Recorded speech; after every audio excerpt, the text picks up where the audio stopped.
யமுனா வந்து செம்ம டென்ஷனாக இருக்காங்க. அப்போ வந்து நிவினுக்கு ஃபோன் வருது. உடனே நிவின் கிளம்பி போகிறாரு. அதை பார்த்து யமுனா பின்தொடர்றாங்க. இங்கே வந்து என்ன பண்ணுறாரு, நேராக விஜய் பார்க்க வந்து நிவின் வந்து போகிறாரு. அங்கே பார்த்துட்டு வந்து எங்கே வந்திருக்காரு இவர் அப்படின்னு சொல்லிட்டு செம்ம டென்ஷனாக இருக்காங்க. பார்த்துட்டு உடனே வந்து இந்த வீட்டுக்கு வந்திருக்காரு அப்படின்னு சொல்லிட்டு பார்த்தா பின்னாடி காவேரி வராங்க. காவேரி பார்த்து செம்ம டென்ஷன். அப்போ இவங்க 2 பேரும் சேர்ந்து புது வீடு பார்க்க வந்திருக்காங்களா, 2 பேரும் எனக்கு தெரியாமல் கொடுத்து நடத்துகிறாங்களா, இவ்வளோ கேவலமானவங்க 2 பேரும் பண்ணுறாங்களே, இவங்களெல்லாம் சும்மாவே விடக்கூடாது அப்படின்னு சொல்லிட்டு செம்ம டென்ஷன் ஆயிடுறாங்க. இவங்க 2 பேரையும் என்ன பண்ணுற பாரு அப்படின்னு சொல்லிட்டு செம்மையாக டென்ஷன் ஆயிடுறாங்க. உடனே யோசிக்கிறாங்க, வேணாம் ஓவராக பண்ணுறாருல, அவர் வரட்டும் பார்த்துக்கிறேன் அப்படின்னு சொல்லிட்டு போகிறாங்க. இங்கே வந்து என்ன பண்ணுறாங்க, நிவின் வரதை பார்த்து விஜய் ரொம்ப சந்தோஷப்படுறாரு. வாங்க நிவின், உங்ககிட்ட ஒரு முக்கியமான விஷயம் சொல்லணும்னு சொல்லிட்டு போதே காவேரி வந்துடுறாங்க.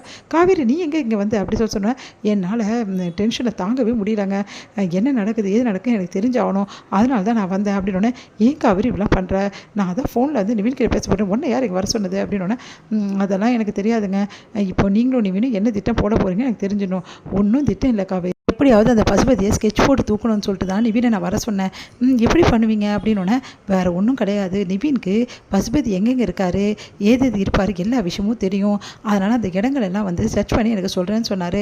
இல்லை நீங்கள் போய் சொல்கிறீங்க, சரி போதுமா, என்ன தெரியுமா கதை, நிவினோட அம்மா வந்து பேசி எப்படியாவது அவங்க அம்மா கிட்டேருந்து விஷயத்தை வாங்கலாம் அப்படின்னு சொல்லிட்டு தான் வர சொன்னேன், எனக்கு நல்லா தெரியும் இதை தான் பண்ணுவீங்கன்னு சொல்லிட்டு அவங்க அம்மா கிட்டலாம் போகாதீங்க, தேவையில்லாத பிரச்சனை இழுத்து விடாதீங்க, அதுக்கப்புறம் இந்த பிரச்சனை வேறு மாதிரி ஆகும், அப்புறம் யமுனாவும் அந்த வீட்டில் நிம்மதியாக வாழ முடியாது, அதை சொல்ல தான் நான் வந்தேன், எனக்கு தெரியும் காவேரி இப்படி தான் வேணாம் சொல்ல, காவேரி இதில் என்ன தப்பு இருக்குது, விஜய் கேட்டதில் எந்த தப்புமே இல்லைங்க, பாருங்கள் விஜய் உங்களுக்கு நான் கண்டிப்பாக உதவி செய்கிறேன், எப்படியாவது நான் அந்த பசுபதி எங்கே இருக்காருன்னு சொல்லிட்டு தெரிஞ்சுக்க தான் என் வேலையே, அதுக்காக தான் நானும் வந்து ட்ரை பண்ணிகிட்ருக்கேன், கூடிய சீக்கிரம் உங்களுக்கு ரிசல்ட் வரும் அப்படின்னோடனே, தேங்க்ஸ் நிவின் அப்படின்னு, ஏன் நிவின் இப்படி பண்ணுறீங்க, நான் பார்த்துக்கிறேன் காவேரி, சரி நான் கிளம்புறேன், காவேரி நீ எப்படி என் கூட கிளம்புறியா இல்லை வந்துடுறியா அப்படின்னோடனே, இங்கே பார் காவேரி இங்கே ரொம்ப நேரம் இருக்கிறது சரியில்லை, நீ கிளம்பி போ அப்படின்னோடனே, நான் போக மாட்டேன், இங்கே பார் நீ ஆட்டோலாம் போவேணா, நிவின் கூட கார்லேயே போ, அதுதான் நல்லது சேஃப்டியும் அப்படின்னு சொல்லி சொன்னோன்னே, சரி வா காவேரி போகலாம் அப்படின்னு சொல்லிட்டு நிவினும் காவேரி கிளம்புறாங்க.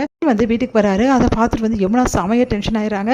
எங்கே போயிட்டு வரீங்க அப்படின்னு சொல்லிட்டு கேட்குறாங்க. நான் எங்கே போனால் உனக்கு என்னன்றாரு, எனக்கு நல்லாவே தெரியும், நீங்கள் காவேரியும் நீங்களும் 2 பேர் தனி வீடு பார்க்குற அளவுக்கு போயிட்டீங்களா, 2 பேர் போயிட்டு வந்தது எனக்கு நல்லா தெரியும் அப்படின்னோடனே, இங்கே பாரு அதெல்லாம் ஒன்றும் கிடையாது, விஜய் அங்கே இருக்காரு, அவரை வந்து பார்க்கறதுக்கு தான் காவேரி நான் போயிருந்தேன், அதே மாதிரி காவேரி அங்கே வந்திருப்பான்னு எனக்கு தெரியாது, இதுதான் நடந்தது, தேவையில்லாமல் எங்கள் 2 பேரும் கம்பேர் பண்ணி பேசினா அப்புறம் அவ்வளோதான் சொல்லிட்டு திட்டிட்டு போகிறாரு. அதை கேட்காத யமுனா செம்மையாக டென்ஷன் ஆயிடுறாங்க. உண்மையிலேயே அங்கே விஜய் இருந்தாரா இல்லையா இப்போ கண்டுபிடிக்கிறேன் அப்படின்னு சொல்லிட்டு நேராக என்ன பண்ணுறாங்க, போலீஸில் போட்டு கொடுத்துறாங்க. யமுனா விஜய் அங்கே தான் இருக்காரு அப்படின்னு சொல்லிட்டு போலீஸும் அங்கே வந்துடுறாங்க. விஜய் வந்து போலீஸோட அந்த சவுண்டு கேட்டோன்னு அதிர்ச்சி அடைகிறாரு. உடனே வந்து அங்கேருந்து பார்க்குறாரு. பார்த்தா போலீஸ் வேன் வந்திருக்கு. ஐயோ போலீஸ் அப்படின்னு சொல்லிட்டு என்ன பண்ணுறாரு, போயிட்டு வந்து பின்னாடி பக்கமாக தப்பிச்சு போயிடுறாரு. எங்கள் போலீஸ் வந்து பார்த்துட்டு செம்ம டென்ஷன் ஆகுது, விஜய் கொஞ்சம் தான் தப்பிச்சிட்டானே அப்படின்னு சொல்லிட்டு எப்படியாவது அவன் பிடிக்காம விடக்கூடாது அப்படின்னு சொல்லிட்டு போகிறாங்க. இங்கே வந்து ரொம்ப டென்ஷன் ஆகி ரொம்ப கஷ்டப்பட்டு வந்து விஜய் வந்து தப்பிச்சு வந்துட்டு ஃபோன் பண்ணுறாங்க. அந்த டைமில் நம்ம காவேரி நான் அப்புறம் பேசுகிறேன் என்னாச்சுங்க அப்படின்னோடனே, தப்பிச்சு ஓடி வரேன் காவேரி அப்படின்னோடனே, ஏங்க அப்படின்றாங்க.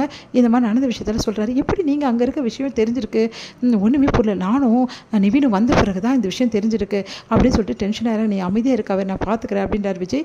இங்கே நிவினுக்கு வந்து காவேரி ஃபோன் பண்ணுறாங்க. இந்த மாதிரி வந்து விஷயத்த சொல்கிறாங்க. அதுக்கிட்ட நிவின் அதிர்ச்சி அடைகிறாரு. உடனே வந்து நீங்கள் யார்கிட்ட சொன்னீங்களா நிவின், உண்மையை சொல்லுங்கள் அப்படின்னோடனே, ஆமாம் நான் யமுனா கிட்ட தான் அப்படின்னோட, ஏன் நிவின் இப்படிலாம் பண்ணுறீங்க, யமுனா கிட்ட எதுக்கு சொன்னீங்க அப்படின்னோடனே, யமுனாலாம் அப்படி பண்ணியிருக்க மாட்டா, இருந்தாலும் நான் கேட்குறேன் அப்படின்னோடனே, உடனே போயிட்டு யமுனா கிட்ட, என்ன யமுனா நீ தான் இதெல்லாம் பண்ணியா, நீ தான் வந்து போட்டு கொடுத்தியா அப்படின்னு, ஆமாம் நான் தான் போட்டு கொடுத்தேன், இப்போ என்னன்றீங்க, விஜய் மாமா அங்கே தானே இருக்காரு அப்படின்னு சொன்னீங்க, இப்போ பார்த்தீங்களே இல்லை அவரை தேடி போலீஸ் போயிருக்கு, அவர் தப்பிச்சு ஓடி இருக்காரு, எதுக்கு உனக்கு இந்த வேலை, நீ எல்லாம் ஒரு பொண்ணா இவ்வளோ கேவலமாக நடந்திருக்க அப்படின்னு சொல்லிட்டு போகிறாரு. அதை கேட்டுட்டு வந்து ஓ அப்படியா நான் பொண்ணு இல்லையா அப்படின்னு சொல்லிட்டு டென்ஷன் ஆகுறாங்க. இங்கே வந்து காவேரி வந்து மனசே சரியில்லை, ரொம்ப டென்ஷனாக இருக்க, ஒரு யமுனா தான் ஒரு போட்டு கொடுத்துருப்பாளா, அப்போல்லாம் பண்ண மாட்டாளே அப்படின்னு சொல்லிட்டு யோசனையாக இருக்குது. உன்னை யமுனாவை பார்க்க காவேரி வராங்க. காவேரி வந்து யமுனா கிட்ட ஸ்ட்ரைட்டாக கேட்குறாங்க, சொல்லி யமுனா விஜய் இருக்கிற இடத்த நீ தான் வந்து போலீஸ்க்கு வந்து சொன்னியா அப்படின்னோன்னா அதிர்ச்சி அடைகிறாங்க. யமுனா அது வந்து சொல்ல போறிய பிள்ளை, ஆமாம் நான் அதான் சொன்னேன் அப்படின்னு பயங்கரமாக கத்துறாங்க. விஜய் தானே உனக்கு கல்யாணம் பண்ணி வச்சாரு, அவ்வளோ செஞ்ச விஜயை வந்து இந்த மாதிரி போட்டு கொடுத்துருக்கேன், நீ எல்லாம் ஒரு பொண்ணு அடின்றா, ஆமாம் நான் பொண்ணு இல்லை தான், இப்போ என்ன பண்ணுன்ற, உன்னோட நான் ஒன்றும் ஒழுக்கக்கிட்டா தெரியல அப்படின்றாங்க.